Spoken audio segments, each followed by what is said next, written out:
الحمد لله رب العالمين، وصلوات الله وسلامه وبركاته على جميع الأنبياء والمرسلين، خصوصا سيدهم وأفضلهم إمام المتقين وقائد المجاهدين محمد وآله أجمعين من الصحب والأزواج والقرابة والتابعين لهم بإحسان إلى يوم الدين. مسلمانانی بەڕێز و خۆشەویست خوشکان برایان، السلام عليكم ورحمة الله. ئەم ئەڵقەیەمان ئەڵقەی 24مە لە بابەتی چاو بە خۆدا جێڕانەوە. بوارێکی دیکە کە من بە پێویستی دەزانم هەموو لایەکمان هەر کەسە بە ڕێژەیەک تێیدا چاو بە خۆی دابجێڕێتەوە و هەڵوەستە بکە و لە خۆیەوە ڕامێنێ، ئەوەیە کە لە بەرامبەر زوڵم و ستەم و غەدر و خراپە و دەستدرێژی ستەمکاراندا هەڵوێستی هەبێ و لە بەرامبەر پێشێلکرانی مافی مەزڵومان و ستەمدیدان و چەوسێنراواندا پشتیوانی هەبێت. خوا سبحانه وتعالى هەموو پێغەمبەرانی ناردوون عەلەیهیم الصەڵات وەسەلام بۆ هێناردی دوو ئامانج بەگشتی. لە ئایەتی ژمارە 25 سوورەتی الأنبیاءدا دەفەرمێ وما أرسلنا من قبلك من رسول إلا نوحي إليه أنه لا إله إلا أنا فاعبدون. پێغەمبەری خاتەم دەدوێنێت صلى الله عليه وآله وسلم دەفەرمێ لە پێش تودا هیچ ڕەوانەکراوێکمان نەناردوو مەگەر پێمان ڕاگەیاندووە کە جگە لە من هیچ پەرستراوێک نییە تەنیا بەنداتی بۆ من بکەن. هەموو پێغەمبەران عەلەیهیم الصەڵات وەسەلام لە ئادەمەوە تا خاتەم هاتوون کە تەنیا خواپەرستی بچەسپێنن. مرۆڤ تەنیا خوا بپەرستێ، خەڵکەکە تەنیا بەندایەتی بۆ خوا بکە، واتە ئەو پەڕی ملکەچی و خۆشویستن و بە گەورەگرتن و بە بەرزگرتن و بە پاکگرتن و سام و هەیبەت بەرامبەر هەبوون و پشت پێبەستنی تەنیا بۆ خوا بێ سبحانه وتعالى. هەموو پێغەمبەران بۆ ئەوە هاتوون. دوای ئەوە خوا لە سوورەتی الحەدیددا لە ئایەتی ژمارە 25دا دەفەرمێ لقد أرسلنا رسولنا بالبينات وأنزلنا معهم الكتاب والميزان ليقوم الناس بالقسط. بەدڵنیایی پێغەمبەرانی خۆمانمان ناردوون عەلەیهیم الصەڵات وەسەلام بە بەڵگە ڕۆشنەکانەوە وأنزلنا معهم الكتاب والميزان، کتێب و تەرازوشمان لەگەڵ ناردوونە خوار. بۆچی؟ ليقوم الناس بالقسط، تاکو خەڵک بە دادگەری هەڵسن، بە دادگەری بەڕێوە بچن. لە سوورەتی الأنبیاءدا ئایەتی 25 دەفەرمێ هەموو پێغەمبەرانم ناردوون کە تەنیا خوا بپەرسترێت، تەنیا بەندایەتی بۆ من بکرێ. لە سوورەتی الحەدیدیدا ئایەتی 25 دەفەرمێ هەموو پێغەمبەران ناردوون تاکو خەڵک بە دادگەری بەڕێوە بچن. ئەم دووە تێک ناگیرێن. پێغەمبەران عەلەیهیم الصەڵات وەسەلام بۆ پەیوەندی نێوان مرۆڤەکان و خوا سبحانه وتعالى بە تەوحیدەوە ڕەوانەکراون، بە یەکتاپەرستی و تەنیا خواپەرستی، و بۆ پەیوەندی نێوان خۆیان بە دادگەری ڕەوان کراون کە لە بەینی خۆیاندا دادگەری بەڕێوە بەرن. دادگەری چ لە ڕووی نەتەوەیی، هیچ نەتەوەیەک سەردەست نەبێ ئەوەی دیکە بندەستکە، چ لە ڕووی سیاسی، چ لە ڕووی کۆمەڵایەتی، چ لە ڕووی ئابووری، لە هەموو ڕۆکانەوە پێغەمبەران عەلەیهیم الصەڵات وەسەلام خوا ناردوونی دادگەری بچەسپێنن و خەڵک بە دادگەری بەڕێوە بچێت. ئێمەی موسڵمان پێویستە لەو نێوانەدا ئاگامان لێبێت ئێمە چین؟ ئێمە شوێن کەوتووی کاروان و قافڵەی پێغەمبەرانین عەلەیهیم الصەڵات وەسەلام. دەبێ وریابین لەوەش کە دوای ئەوەی کۆبیرمان لەسەر ئەوەی کە خەڵک تەنیا خوا بپەرستێ، لە دوای ئەوە کۆبیرمان لەسەرەوە بێ کە خەڵک بە دادگەری بەڕێوە بچێت، واتە زاڵم و مەزڵومی نەبێ. خوا سبحانه وتعالى لە دوو شوێنی قورئاندا نەفرینی لە زاڵمان کردووە. لە سوورەتی هوددا دەفەرمێ ئەلا لعنة الله على الظالمين، و لە سوورەتی ئەعرافیشدا دەفەرمێ فلعنة الله على الظالمين. ئاگادار بن نەفرینی خوا لە ستەمکاران، بەدڵنیایی نەفرینی خوا لە ستەمکاران. ظوڵم یعنی چی؟ زانایان پێناسەی ظوڵمیان وا کردووە الظلم وضع الشيء في غير موضعه. ظلم بریتە لە دانانی شتێک لە جگە لە شوێنی خۆیدا. ئەمە واتای زمانەوانی ظوڵمە.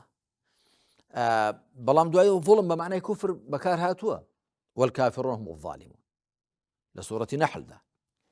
بێبڕوایان ستەمکاری ڕاستەقینن.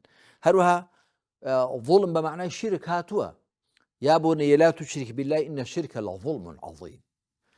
هەروەها ظڵم بە معنای دەستدرێژیکردن بۆ سەر مافی ئەوانی دیکەش بەکار هاتووە کە لە عورف و باوی خەڵکدا زیاتر ئەم واتای سێم بۆ ظڵم بەکاردەهێنرێ. هەروەها ظڵم بە معنای مطلقی گوناحکردنیش بەکار هاتووە،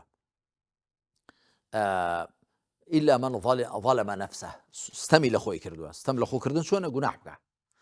کەواتە ظڵم ئەو چوار واتایی هەیە، بەڵام زیاتر ئەو واتایەیان مەبەستەکە بریتێ لە دەستدرێژی بۆ سەر مافی ئەوانی دیکە و پێشێلکردنی مافی ئەوانی دیکە.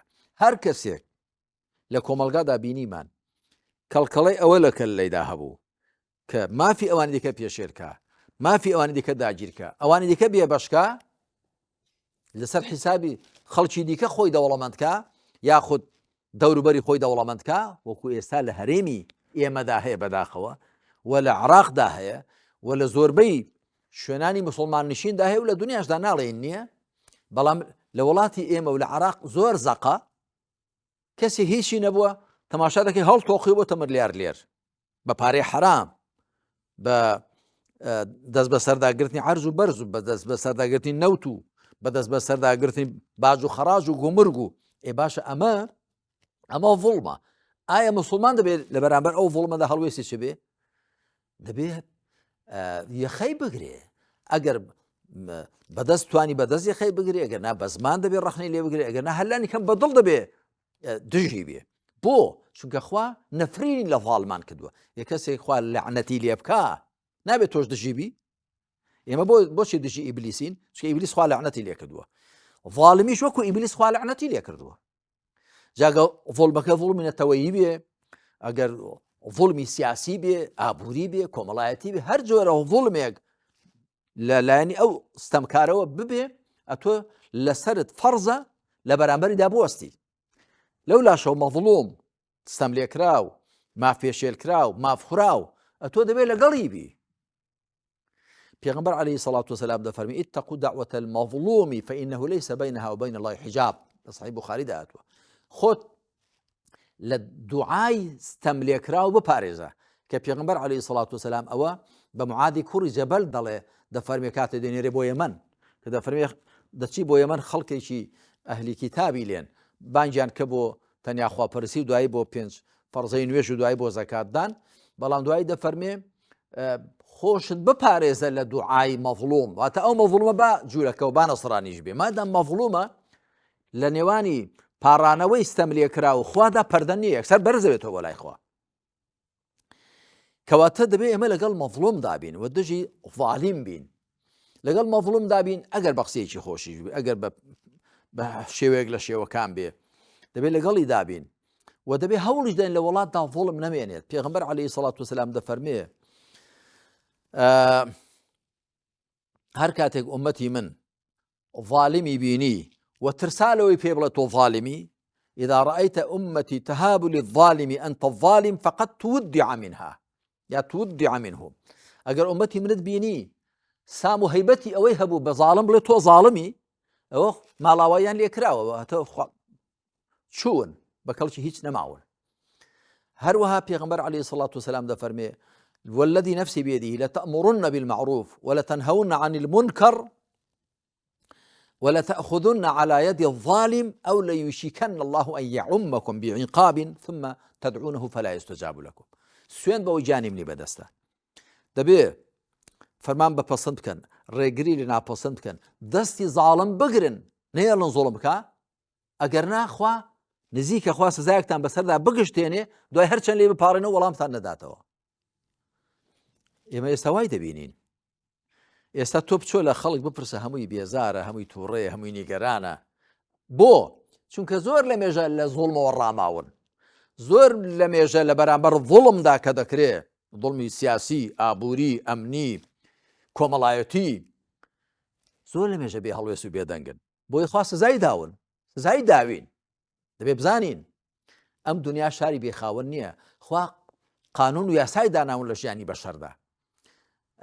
یەکێک لە قانونەکانی خوا ئەوەیە کە هەر کۆمەڵگایەک کەسانێکی تێدا هەبوون ظڵم بکەن هەر جۆرە ظڵمێک و ئەوانیش بێ هەڵوێست بوون خوا هەمویان سزا دەدا لە چەند شوێن لە قورئاندا خوای پەروەردگار ئەوەی ڕوون کردوێتەوە بۆ وێنە دەفەرمێ وەکەم قەسەمنا من قەرية كانت ظالمة وأنشأنا بعدها قوما آخرين زۆر ئاوەدانیمان پشت شکاندن کە خەڵکەکەیان ستەمکار بوو هەروەها دەفەرمێ وما كنا مهلكي القرى إلا وأهلها ظالمون ئێمە فەوتێنەری ئاوەدانی و وڵاتەکان نین مەگەر خەڵکەکەیان ستەمکار بێ هەروەها لە سوورەتی کەهفدا دەفەرمێ ئەهلەکناهم لەما ظەلەموا دوای ئەوەی ستەمیان کرد فەوتاندمانن کەواتە با پێمان وانە بێ کە ئێمە کاتێک ستەمکاری دەبینین و کاتێک ستەم لێکراوان دەبینین مافخراوان دەبینین ئێمەش بێ هەڵوێست دەبین با پێمان وانە وەکو بەرزەکی بانان بۆی دەردەچین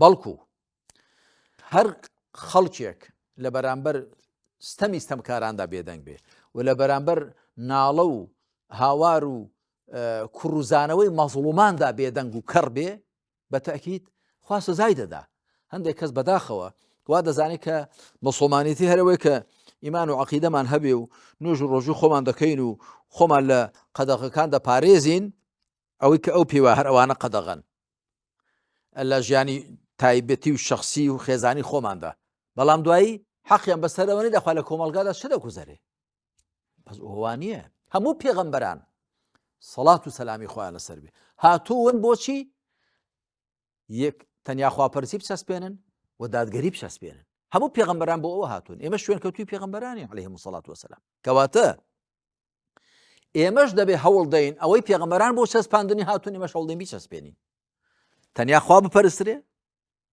خەڵک یەکدی نەکاتە خەدەم و حەشەم یەکدی نەکاتە کۆیلە و خزمەتکار یەکدی نەچەوسێنێتەوە نەچەوسانەوەی سیاسی نەنەتەوەی نە ئابووری نە کۆمەڵایەتی و پاشان کۆمەلگا دابەش نەبێ بۆ ظالیم و مەظلوم و کەسانێک خەڵک و وڵات بەهی خۆیان نەزانن بەهی بنەماڵەکانی نەزانن بەهی حیزبەکانی نەزانن بەڵکو خوا ڕزقی هەموو هاوڵاتیانێک دەخاتە ئەو وڵاتەیە خۆیانەوە و هەمویان توێیدا بەشدارن کەس لە کەسی زیاتر بەش پێوە نییە زۆر عەجایبە هەندێک کەس موچەیەک وەردەگرێت کە ڕەنگە موچەکەشی حەرام بێ لە بەرەوەی لە بەرامبەر ئەوەدا دەیدرێتێ کە ڕادستی ستەمکارەکە بووە کەچی پێشی وا چ عیبی نییە بەڵام نات با بزانێت ئەو موچەیە کە وەری دەگرێت لە بەرامبەر ئەوەدا کە لە ظڵم بێدەنگ بێت لە ستەمکاری و لە خراپە بێدەنگ بێ با بزانێت کە لێ حەرامە بۆ ئەوە نرخی خۆیەتی خۆی فرۆشتووە بۆیە من وەکو دڵسۆزێکی هەموو لایەک جاری کە جەخر لەسەر ئەوە دەکەمەوە کە پێویستە هەڵوێستمان هەبێ لە بەرامبەر ستەمکاراندا لە بەرامبەر ستەمکاریدا لە بەرامبەر غەدردا لە بەرامبەر داگیرکاریدا لە بەرامبەر دەست بەسەر واریداتی وڵات داگرتندا لە بەرامبەر قۆڕخکاریدا و هەڵوێستمان هەبێ لە بەرامبەر مەزڵوماندا لە بەرامبەر چەوسێنراوان و مافخراواندا لەگەڵیان دابین لە سەنگەری ئەوان دابین و یەخەو بەروشی ستەمکاران بگرین ئەگەر بمانەوەی خوا هەمومان سزا نەدا ئەمەش کورتەیەک بوو لەو مەسەلەیە کە بەڕاستی لێرەدا زۆر پێویستیمان بەچاو بەخۆدا جێڕانەوە هەیە بە تایبەتی کەسانێک کە ئیدعای موسڵمانەتی دەکەن و وتار دەدەن و خۆیان وا پێشان دەدەن کە بە تەنگ ئیسلام و موسڵمانەتیەوەن کەچی حەیە عەلە السەڵات و ئیعلانی کەی لەگەڵ کەسێکدای کە دەستی چۆتە زوڵمەوە لەگەڵ ئەو دایوە بۆ سەری بخەی و پشتی بگری دەبێ چاوەڕێبی کە لە ڕۆژی دواییدا شەرمەزار و ڕەنج بە خەساربی کە خوا دەفەرمێ احشروا الذین ظلموا وأزواجهم ئەوانی ستەمیان کردو ئەوانش کە وەکووان پێکەوە کۆیان بکەنەوە ڕەپێچەکیان بدەن خوای پەروەردگار بمان پارێزێ لەوەی کە لە دنیادا بە ئاگری ستەمکاران بسووتین و لە قیامەتیشدا لەگەڵ ستەمکاراندا بە ئاگری دۆزەخ بسووتین وصلى الله على محمد وعلى آله وصحبه أجمعين والحمد لله رب العالمين